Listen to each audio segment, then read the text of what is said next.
Pro Football Weekly brings you the way we hear it, all the news, scoops, and rumors before they happen. And Hub, this week there was a report out in light of the sale of the Jaguars to Shahid Khan, their new owner, that possibly the Jags could still be on the move, maybe to St. Louis, with the Rams then moving on to LA. Is there any truth to this? Well, all eyes are on Los Angeles. We know that. The NFL wants a team out there. Two competing groups, both allegedly building stadiums. Here's where this rumor comes from.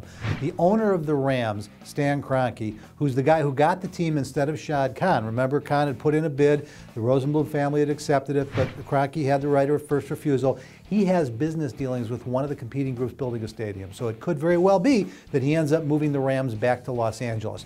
Shahid Khan, a longtime Rams fan, St. Louis fan, Urbana, Illinois, Central Illinois. The report is he could then take the Jaguars to his beloved St. Louis.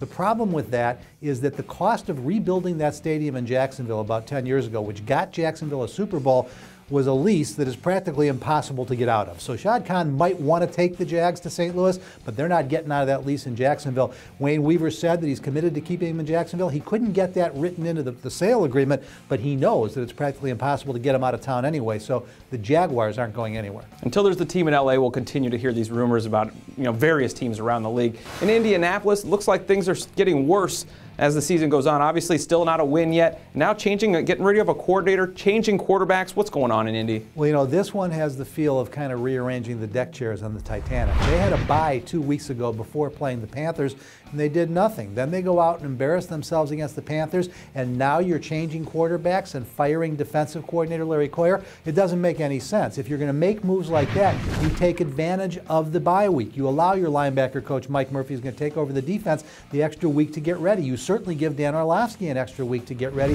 There's a little bit of panic in all this. Jim Caldwell could be in trouble as the head coach, and we know how solid Bill Polian is in Indianapolis, but we did have Jimmy Irsay kind of slapping him down in the Twitter world a couple weeks ago about getting along better with the media. Clearly, at best, there's a little bit of panic going on in Indianapolis, and I think everybody could be in trouble. And I just wonder what changes are going to end up, what's finally going to happen there when things are all said and done in Indy. In San Diego, could be changes coming there too. I think people have wondered about Norv Turner's, future with the Chargers. They seem to wonder every year, but this year especially looks bad, but he may not be the only one. Well, a lot of fingers pointing at Norv Turner. They've lost 6 in a row as we tape. They're 1-4 on the road.